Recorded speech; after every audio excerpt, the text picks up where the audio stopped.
7:01, Wednesday, December 4th, 2024, 4 p.m. Central Standard Time. I'd like to welcome everybody here and apologize for the delay. It was for school business, so that should be okay. I hope. With that, we'll move to item 2, Pledge of Allegiance. Please stand if you wish. Pledge allegiance to the flag of the United States of America and to the republic for which it stands, one nation, under God, indivisible, with liberty and justice for all.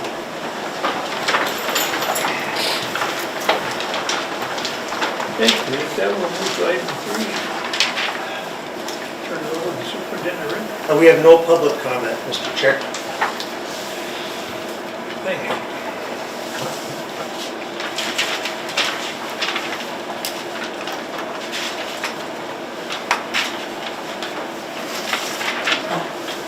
Then with that, we'll move to item 4, step 3 grievance. Pursuant to Hibbing Administrative Unit collective bargaining. Superintendent Rick, you want to make a comment before we? Certainly. Yes, Mr. Chair, thank you. You're welcome. So this is a step 3 grievance hearing for the Hibbing Administrative Unit involving Mr. Bestel. Mr. Bestel, you've got the floor and your opportunity to share with your board your concerns. Okay, yeah, thank you. And first I want to say I appreciate Mr. Oh, go ahead. Go ahead. I appreciate Mr. Aldrich going through this with me. I've actually gone through this on the other side of the table, but never on this side of the table before, so it's kind of interesting. Basically, and I'll keep it very simple, I gave you a one-page printout of the contractual language, what my beliefs are at the top as far as meeting the 10 years of service and the age 55 criteria to receive the fringe benefit of retiree health insurance. Keeping it simple, I think the most simple explanation of this, and Mr. Aldrich help me out if I speak wrong, the school's contention is that there has to be continuing contract involved with getting this. My contention is that in the contract it states nothing about continuing service. I think that's really how simple it is. So that's really, I think, the disagreement that we've had. It's been very cordial, I appreciate that. I don't think we've ever had any hard words about it. It's just simply that's where it's at. So I just bring this to you as a consideration today. And that's really the point. If you have any questions, feel free to contact me. But other than that, it's pretty simple and straightforward, I believe. So that's it. Thank you. Thank you, Mr. Bestel. And if I could, I'll summarize the district's position also for the board. Again, like Mr. Bestel's contention is that he was hired in 2003, worked for 2 years in the district, and then separated and worked for a couple of other school districts as a principal and a superintendent, and then returned to the school district in 2010 as a principal. The contractual language says anyone hired before July 1, 2008 qualifies for this benefit. The district's position is that service wasn't continuous. That yes, he was hired in 2003, was break in service, came back, hired in 2010, and that service wasn't continuous, so it doesn't qualify for that benefit. And that's basically it. If I'm summarizing it right to Mr. Bestel, that's where we're at. The only thing I would add, and this may not have anything to do with it, for those of you that have been around Mr. Berklich for a long time in the board, one of the things that were brought up with Mr. Beluzo when he was the superintendent and I was looking at getting my administrative degree is Hibbing was pretty particular at that time about about encouraging you to leave the district and get your administrative practice somewhere, and then they'd consider hiring you back at that time. But you had to prove it to Hibbing. It was a different time then. And so that's what I did. I mean, I left the district on good terms, I think, and I wanted to be an administrator. And so I think that's kind of where things went. But yeah, you hit it right on the head. Other than that, we're pretty much right there. Can I just ask a question? And I apologize, I haven't been here as long as Chair Berklich, but so that's what I did. I went back to the Hugh contract and saw that seniority means qualified continuing contract. But in 2003, Bob, did you resign or did you take a leave of No, I actually, absence? I believe I did resign, so, Okay, yeah. Yes. thank you. Yeah, thank you. And that, I believe that was in 2005, Mr. Bestel? Oh, I'm sorry. Yes, 2005. Okay. Because then it was not only for, continuing the education, you could have asked for a leave of absence, I think is where you were going. Well, yeah, I was just Resign. trying to And understand. At that time, I did bring that up, but at that time, they wouldn't allow me to take a leave of absence, the board. And I believe it was because at that time at least, and I don't think it's contractually, I think they just had it in, I think it was one of those things that were simply stated that you need to have at least 3 years of experience in the district before they consider that. So that's why I ended up having, I had 2 years and I had to resign.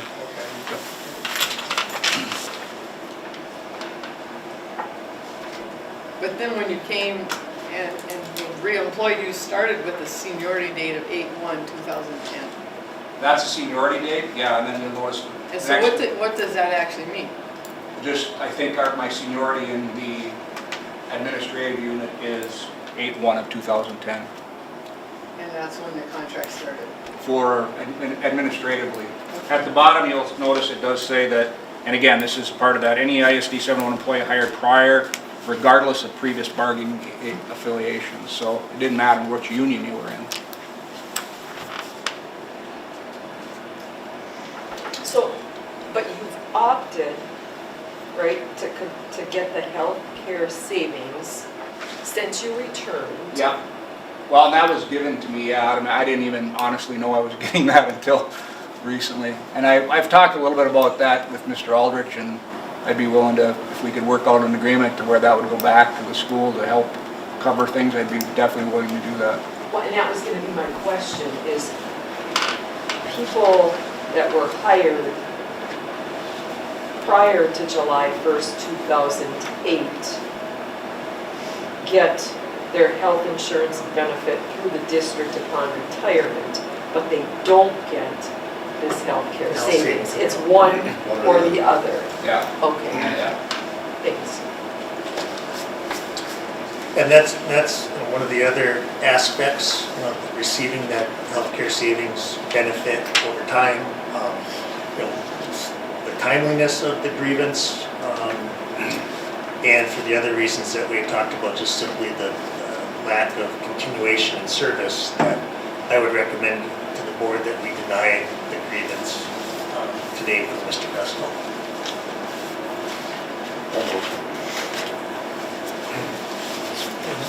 Been moved by Director Polter. Is there a second? The chair will second. Any discussion? Hearing none, all in favor say aye. Aye.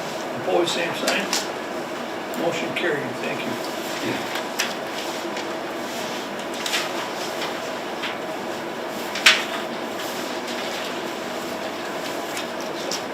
But I have to say, I appreciate Bob and all the work, and I'm happy he came back to our district.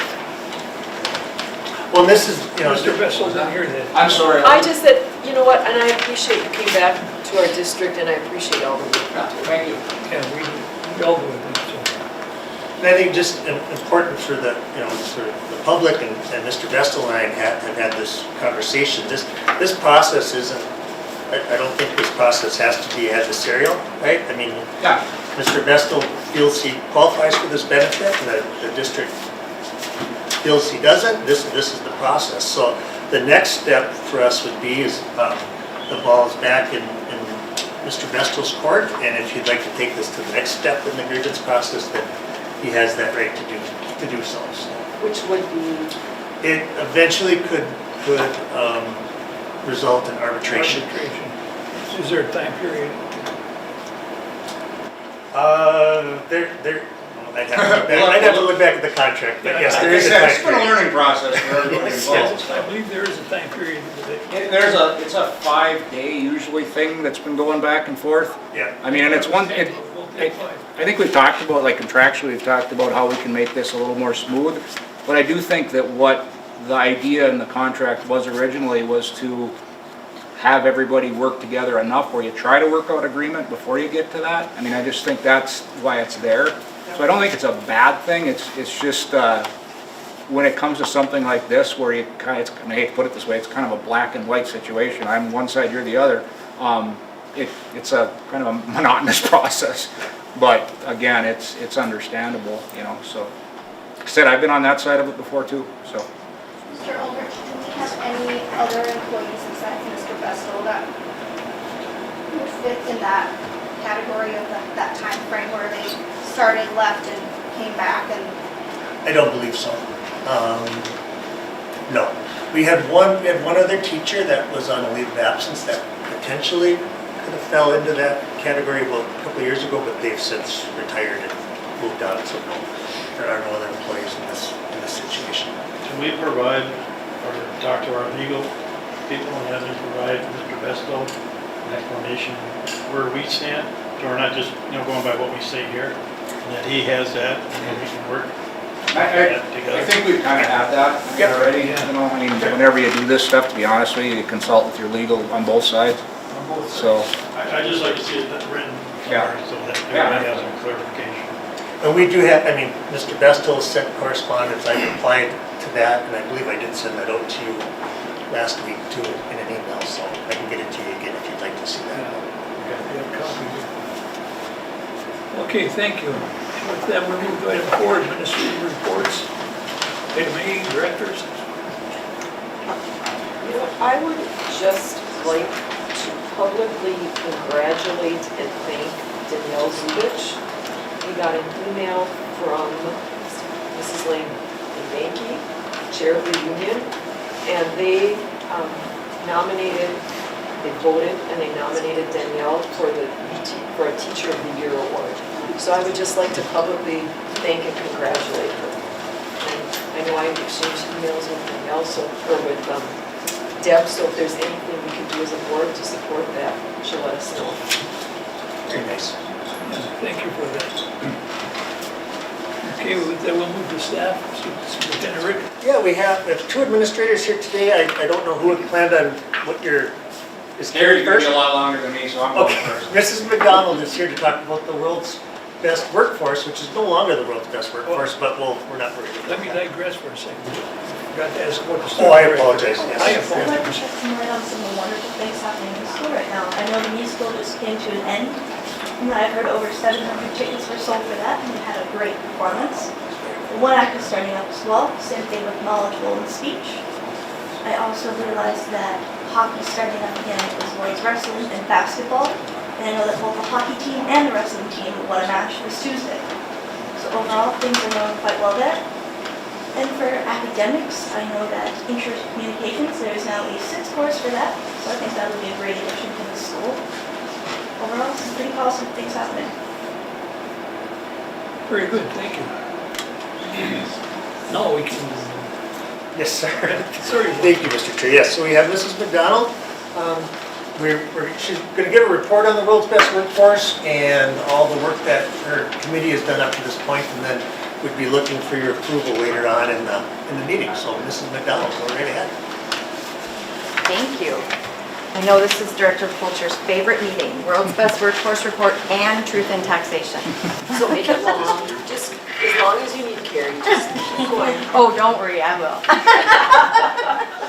Thank you. I'm here to present which for 23-24 was still called the World's Best Workforce Report, but I am going to update you as to the new name. This report is based on last year's results. You've seen some of this information presented by Mr. Vestal this fall, and that was based off of MCA scores. Today I'm going to be looking at MCA scores and FastBridge results.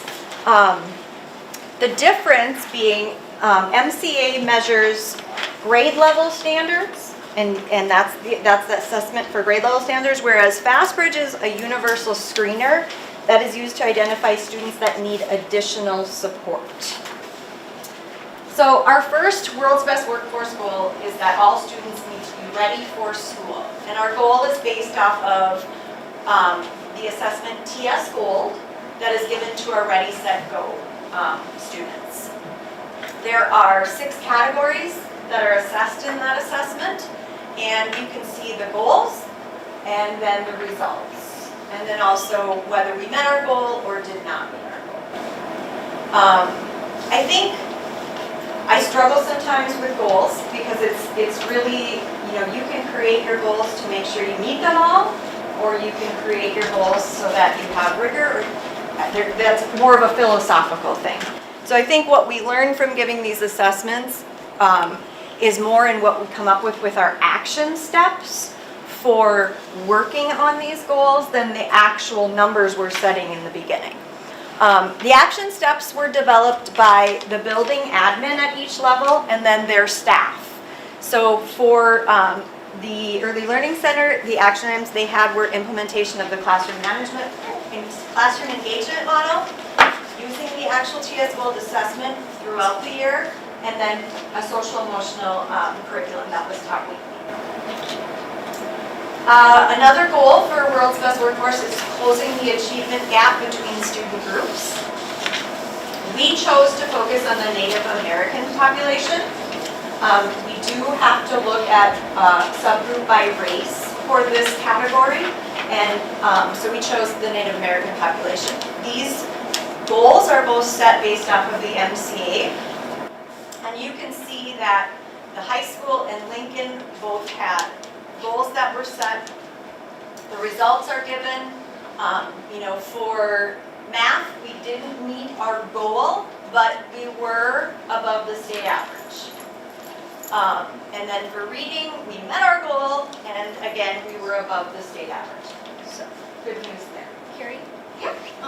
since we had to do this based on race and we selected Native American, what % of our students fall underneath this category, or a number? How many students? Maybe I could have Chad look that up on the Minnesota report card real quick. I will get you that information. And I'm only asking because that plays an effect in. It is still a very small population. And again, we chose Native American because it's our largest subgroup. Our other subgroups are even smaller than that. But one student out of can Yes. really make a difference, and that's why I asked. Yes, exactly. All right. When I look at the action items that were developed for this, there's a whole bunch of them on here. Lots of cultural activities, trying to have that engagement and students feeling engaged and like they belong in our district. So we had some really great things going on. And one of the key pieces is that we have our own Indigenous Education Director, and he is actually teaching a course now. So this year he's teaching a brand new course. Okay, so last year the enrollment for American Indian was 107 students, which is 4.9% of our student population. But then there's 2 or more native, and there's one of those, so then it's like 108 and 5%. Okay, yes, there's one more that's other Indigenous peoples, so yes, thank you. Any questions on any of these action items from our Native American goal? So now I'm going to switch to more of the college and career readiness, and I want to say that in the past we've really focused this on math and reading for the high school, and when I show you what our goals are for this school year, we've really revamped that, and I'm excited about what we've done because it's a lot more around the actual college and career readiness. But you can see here our reading goals for MCA. We did not meet. We were actually in this one below the state average at the high school in reading. And then you can see the bottom two are the FastBridge goals. And those are specific to our student population. We had 59% of our 7th through 10th graders that scored above some risk, which is defined as the 40th percentile for last year. We didn't meet our goal, but the result. Now when I look at that, and we talked about this at a district leadership team meeting, this is saying to me that 43% of our students were above were below some risk. So they had risk, right? That's concerning to me, 43%, right? Again, regionally, our scores are very good. We are lucky. We have a lot of things to celebrate, but we also have a lot of work to do. And I think we're committed to that. These are the math goals for the high school. And again, for MCAs, our results were 36%, which was very good regionally. We were, however, below the state average. And we know we want to definitely be above that. And again, for like the A-math test, which is a fast bridge test, we had 65% of our students that scored above some risk, which means 35% of them didn't. That's a much better percentage. These are the action steps that the high school staff and admin came up with for supporting this goal. We've got the ASVAB, the ACT, 8th grade reading intervention course, which I am very excited about. Lots of SITS courses, the college and career readiness course that the 9th graders take, work-based learning. I did not put this on the list, but the director of teaching learning position. And then the career center. We're really unique and lucky in this building that we have Carrie Fox, who is down in the career center office. I'm in a million different places throughout the day, but Carrie is doing such an amazing job of being there for our students and helping to guide them. She'll have students that will have a conversation with about being interested in being a vet tech. We don't specifically have a class for that right now, but she can connect them with resources, and she's doing an awesome job with that. She really, really is the reason that I believe our department is doing so well. The graduation goal for World's Best Workforce, this is a little bit backwards because we set our goal for 2024, but we don't get our results until the next year. So we set the goal of 2024 as 95%. The 2023 results came in at 89.5%. And you can see the action items that the high school admin and staff came up with to help meet this goal. I also have on here our K-6 literacy goals and our K-6 math goals, because I think it's important for you to see these results, because these are not necessarily MCAs, and so you didn't see this at the beginning of the year. These now would be under the literacy and plan that we have to submit as a district, and it's part of the REACT. So,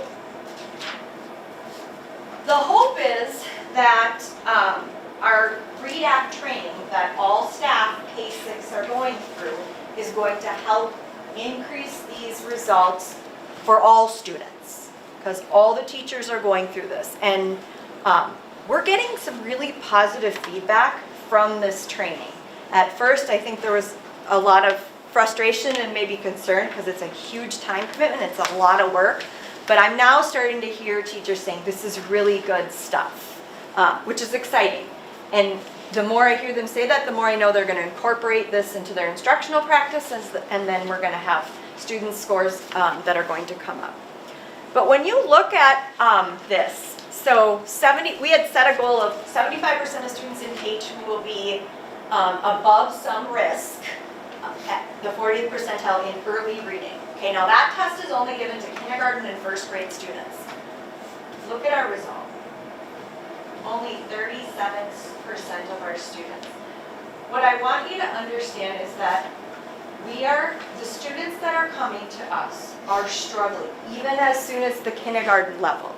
There are extreme needs, academically and social emotional, for our students in those early years. And so the teachers are doing what they can to stand on their head and do all of the things, but our students have big needs.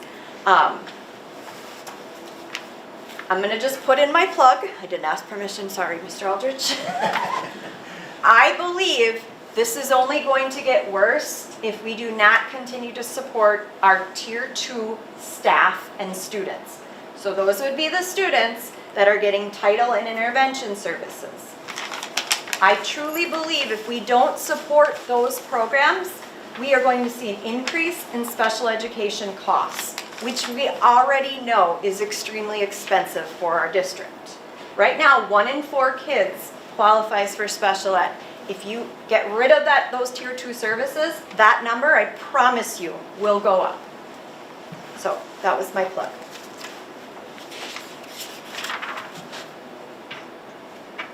All right, we've got some scores here for the upper grades in Fastbridge. And then the MCAs for the Lincoln students. Then I'll move on to math. Our math scores are a little bit better in early math and the younger grades. And then here's the Lincoln results and the Lincoln MCAs for math.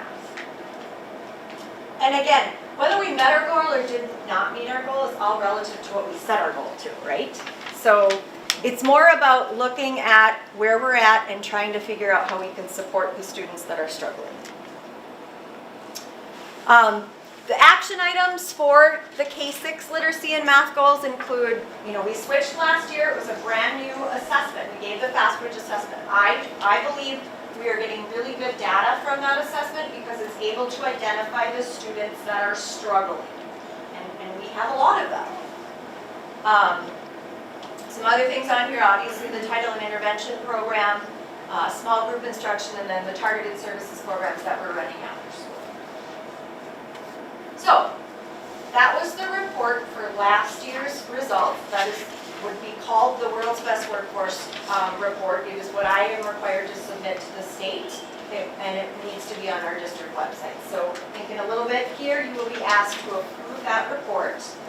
Before I discuss next year, or this year, sorry, and the changes that are coming into place, does anyone have any questions on that report?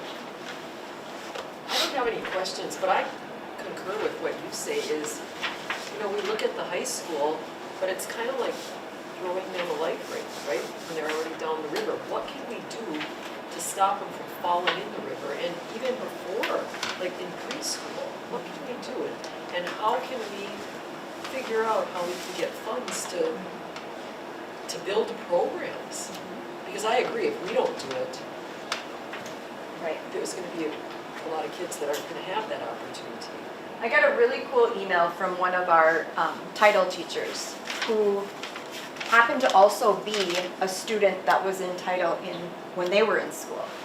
And she said, I just want to thank you and our district for supporting students that are at that tier 2 level. Because she's taking a master's class right now and she's having lots of collaborative conversations with other people that are going through this master's program and was surprised to see how many districts don't offer those services. So we talk about how we want Hibbing to stand above and do more for our kids. We are doing that. And I hope we can continue. So Carrie, and I may be incorrect, but I feel like we do spend a lot of time talking or having programs out there for those students who need those services. Do we ever look at just what the average student needs? Because sure, they're doing fine, they're making it, they're doing good, but I don't feel like we ever, what do we do for them? I believe we do a lot, and maybe I don't highlight that as much just because right now my passion is so much about, but everything we're doing in the career academies, and if you look at our SITS offerings compared to anyone else around us, we are top notch. I mean, Renee and I worked very closely with Minnesota North. We got 2 new courses approved this year, a 5-credit pre-calc trig class that students can get, and an intro to engineering course. Those are both new SITS courses that we're offering, and it was in collaboration with Renee and I and the academies, and then our amazing teachers that, for example, Mr. Sadness is working his butt off preparing this intro to engineering course that SITS, and he's working with Itasca County, and You know, I spoke with Mr. Kangas from the college, and he said, you are right now our pilot and the model for this program and what we want it to look like. So, you know, I had children that went through a lot of those classes, and they were far and above where a lot of the other students were because of what they got here. But now, wouldn't that be more students who are more of the higher Oh. level? I'm talking about, you know, we got the Yeah. low, we got the top. Yep. I guess I'm The more concerned. average student? Yeah, I mean, what do we do for those average students? I mean, I think for those students, we do offer a lot. I mean, when you look at just choice and the academies and trying to help them, because, you know, we work in the academies with a lot of students that are not taking any SITS classes, and they're not necessarily struggling in reading or math, but their focus is those technical areas. And so, I'm gonna ask you that. We think they're doing okay in math and reading because their grade shows that they are. Then you find out on the back end, they can't stand up in front of people and speak. They can't read. They don't want, heaven forbid they call on in class to read out loud because they can't. You know, do we find those? Do we know? Do they just get lost? I don't know. so I want you to write this name down. Mark Perna, P-E-R-N-A. Our entire high school staff went and listened to this speaker. It was 3 hours long, and it was amazing. And teachers that I never get positive feedback about professional development ever were like, this was amazing. And that was all about what he talks about, what's called the competitive edge, and how there's 3 pieces to that competitive edge. There's professional skills, which is basically the soft skills, being able to hold a conversation. There is the academic content, which a lot of times is, in the olden days, that was the only thing we focused on, was academic content. So now, as an educator, we need to be looking at this as a 3-pronged approach, getting them those technical skills, those professional/soft skills, and then also the academic content. Without all 3 of those, they will not have a competitive edge in today's world. And so our staff really, the high school staff that went to this speaker, just raved about it. And we're gonna build off of that after Christmas in our professional development with the staff. Now I want you to take a look at what you're doing in your classroom. Which of those 3 areas does this fit in? So yes, I think we have, and COVID, I think also did a number, and I'll be honest, students on their phones and on their iPads, and whether it's after school or whatever, you know, those are all things that I think are affecting those social skills pieces. But if we can highlight those professional soft skills in the classrooms along with the academic content and the technological skills, we're gonna get there. I just wanted to make sure that the average student doesn't just get lost because grade-wise, they're doing just fine. Yes. So, Yes. thank you. Can I just add to that just a little, because, you know, what I see, I think, on a daily basis, and I think that we're fortunate here, that coming from a smaller school district, you know, earlier in my career, I see students here that can find a niche. Right? There's more niches here than there are in some smaller school districts. So if you're really into art, if you're really into sports or phy ed or really into shop, you can kind of find that niche. And I think that's, you know, like average students, I think that's what we have going for us here that some districts don't. Is even my boy, when he came from Chisholm to Hibbing, he came for that niche because he loved that drama piece, he loved that speech piece. He didn't have that. So I think our average kids get a great experience because they have a wide variety of options to choose from. They've got to take advantage of it too, right? Lead the horse to the water, but you can't make them drink. But yeah. Right. It was funny because the speaker also talked about Generation Z and how if you think that they're going to do something just because you tell them to, you're going to be beating your head against the wall for the rest of your life. Stop thinking that's an effective practice and make it relevant to them, and they'll do it. And I'm like, I think I understand my daughter. I have a question, and I guess this might be way out in left field. You know, we heard so much about the damage that COVID caused the students. I know maybe there's not an answer for this. When are we going to get over that and start realizing that, yes, these students were affected by that, but the ones that were not are still having the same grade level the same problems that those students that didn't have that. I mean, I'm just wondering, when are we gonna get over the fog gonna lift and we're gonna be able to start doing Well, what we need to be done? you know, when I think about even just our preschool kids, and they're, what, 4 years old? You know, these are students that were at home all the time. So I hope that we're going to get over that, but, you know, that's why I'm so passionate about the whole intervention program, is because I know we got this huge influx of funding to help support struggling students post-COVID. We cannot intervene our way out of that because the students are continuing to come to us that way. So you're right. So the tier 2 kids are actually the ones that lived through the COVID. We have more of them because of that? Is that what you're telling me? I think that, you know, again, we're not even seeing the end of those students, because the ones that are even in early childhood right now, we're at home without a lot of socialization, with probably a lot of digital media, and they're seeing a struggle from that. But I also think there's a lot of other social issues that are causing our students to struggle as well. Okay. I won't get into that. And for the average student, I just feel like maybe the more, at least at the high school level, the more we can keep our high flyers in our building, if there's average students, whether it's through drama or through a different niche, that they can connect with somebody that's maybe a little bit higher achieving, that it can almost be some student-to-student mentoring and challenging and healthy competition. I don't know. And relevance. I mean, it has to be relevant. You know, I think for that average student, for sure, it has to be relevant. They have to see the why. Okay, I'm gonna be quick.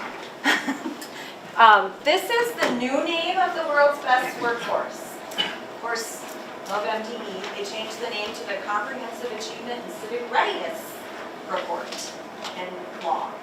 So the changes for 24-25, obviously there's a name change, and then there are 5 goals. The new one I highlighted is called Prepare Students to be Lifelong Learners. Wouldn't that be fun?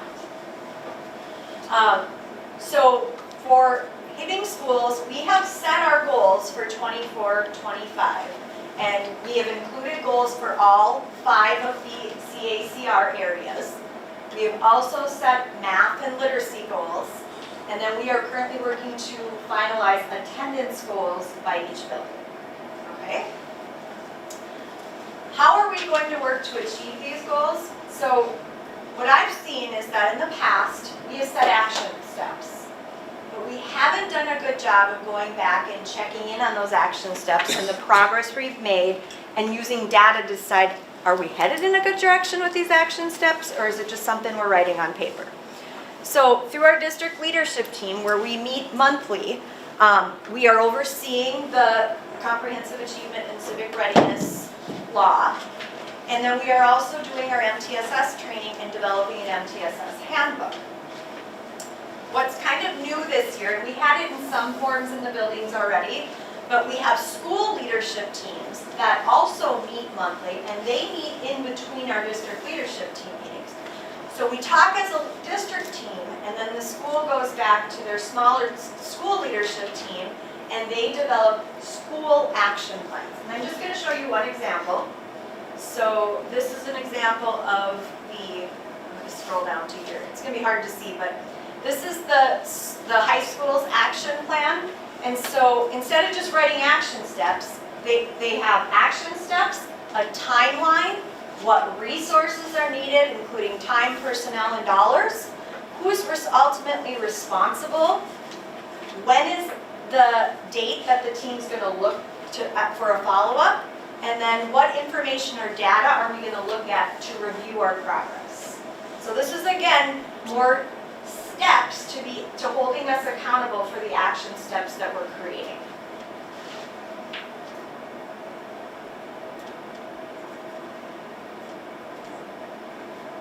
Okay. And then they report back to the district leadership team. So last thing I just want to show you, this is the last thing I promise, is this is just an example of 3 out of the 5 goals for the high school, they have all students will graduate, and I want to highlight the next 2 because we really changed our focus. All students are ready for career in college, and we want to assess the current implementation of the Minnesota College and Career Readiness competencies for domains. So this goes back to what you were saying, Georgia Gabardi, about those employability skills, the mindsets and social awareness, understanding career development, and then transitional knowledge. So we're going to take a look at what we provide in our courses right now out of these 4 domains, and where do we need to add certain things? What are we missing? The other thing we're doing is working on personal learning plans. So every student would have a plan that will follow them from 9th grade to 12th grade that will include things like extracurriculars, volunteer experience, career interests, field trips that they've gone on. So we see what kind of experiences have they had in their 9th through 12th grade career. Really trying to have more of a connection with each of our students, what their interests are, and helping them guide them through those careers. That's all I got. Carrie, why do we do 9 through 12 if we have 8 through 12 here? Well, the personal learning plan is a law that is based on 9th through 12th grade. And I think it's mainly just because that's when credits start to occur for graduation. And, Okay. yeah. So you have an attendance goal to be determined. Yes, we haven't finalized those yet. Where are you starting?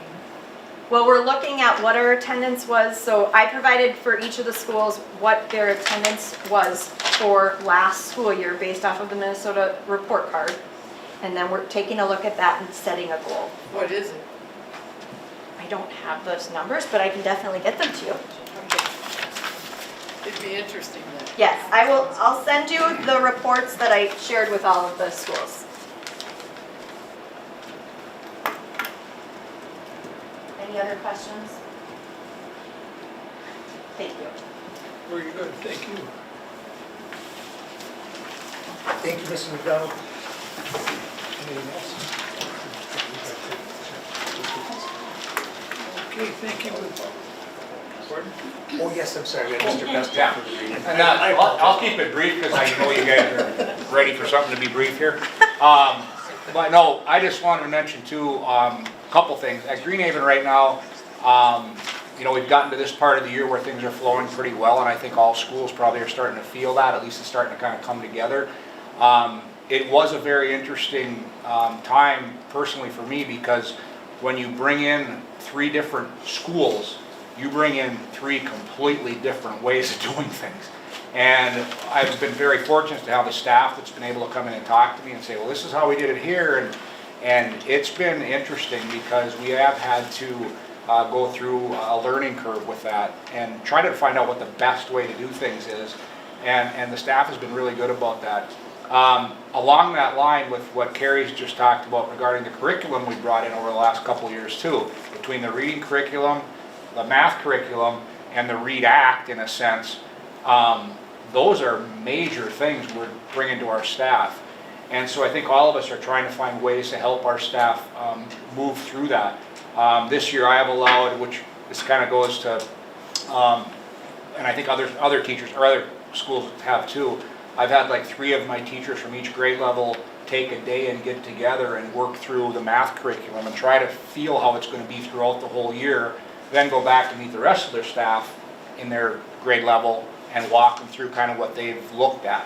And so there's been a lot of little things we've tried to do to ease the burden. I know a couple of you have came in and walked through the school and checked things out. Feel free to do that anytime because I think what you'll see is really some cool stuff happening. Even if you came during the, or what is it called, our workshop day, or those days, to see the teachers in one classroom, a lot of them together, or see them separately, which some decided to do, you can see the time they're putting it in. And it is, and we're all doing as administrators too, it is time consuming. I mean, it is a lot to do in a short period of time. I think our district did an extremely good job at setting that up compared to a lot of districts.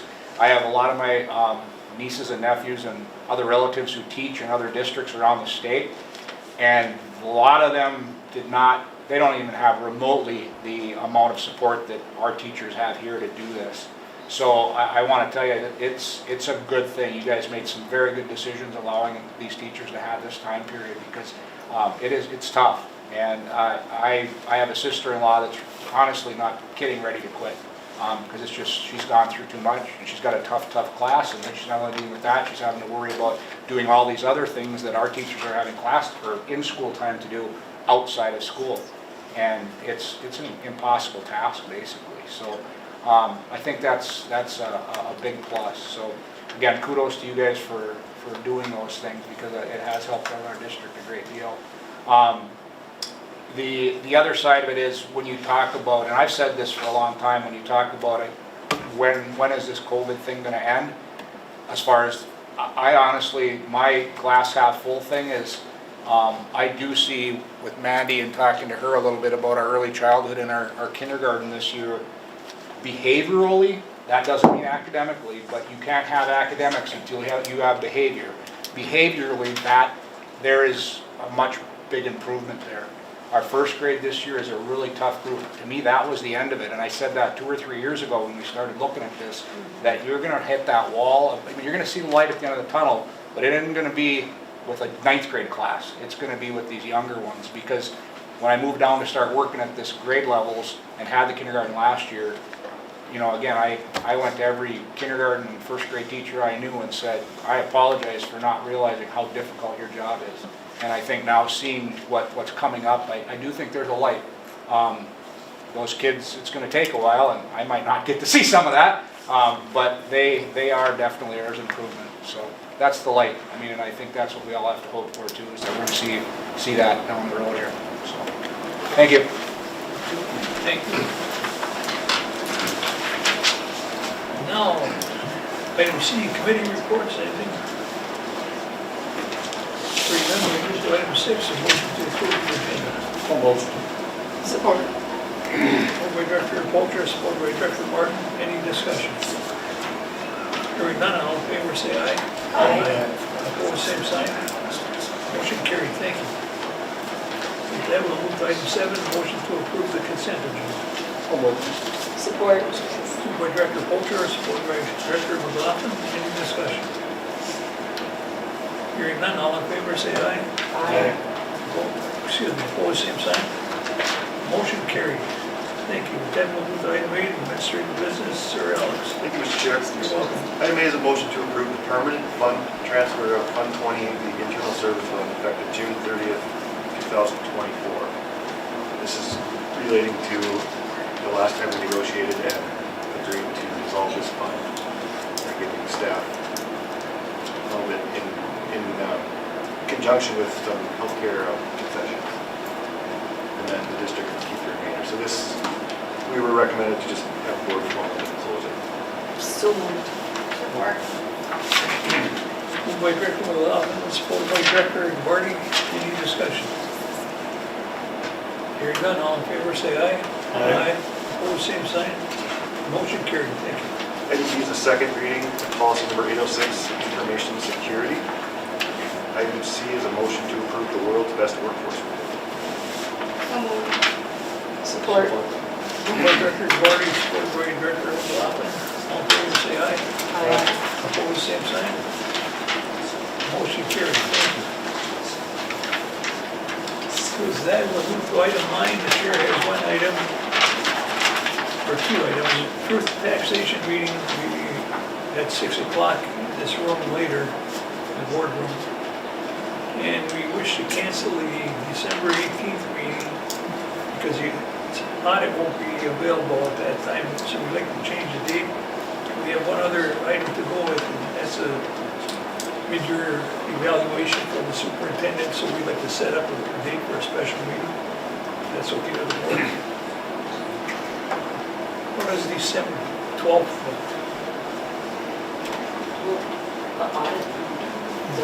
No, good point. The audit's going to be postponed until the first meeting in January.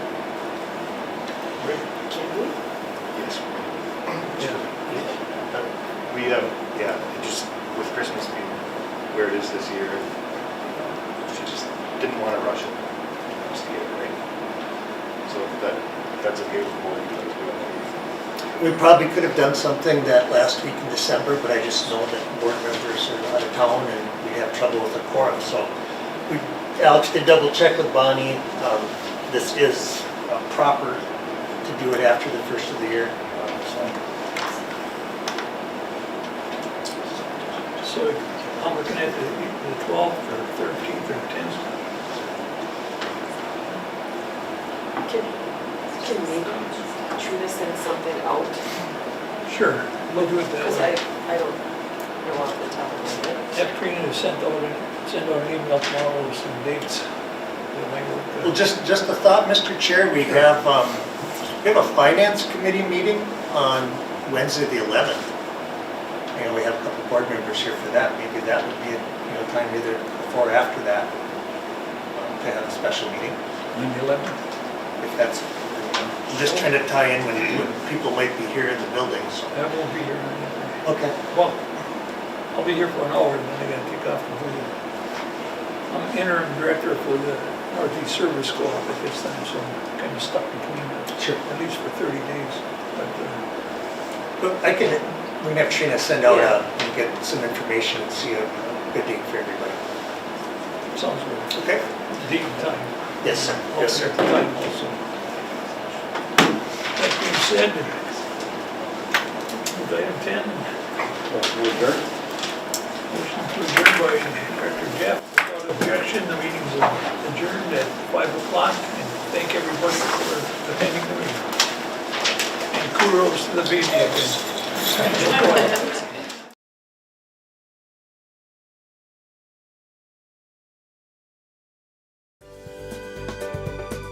For over 25 years, U.S. Bank, located at 211 East Howard Street in Hibbing, Minnesota, has provided office and studio space for Hibbing Public Access Television. We are thankful for their ongoing support. Hibbing Public Access Television would like to thank MediaCom for all the years they have supported our organization. Visit their office at 3105 East Beltline, Suite number 2 here in Hibbing, and give them a call at 855-633-4226. Hibbing Public Access TV may be viewed on these platforms: hpat.org with video on demand, Mediacom Hibbing 802, 805, and 807. On Roku, Apple TV, and Amazon Fire TV. Download the Hibbing Public Access TV app for your iPhone and Android devices. Find us on Facebook, YouTube, and Vimeo. For more information, scan the QR code and go to hpat.org.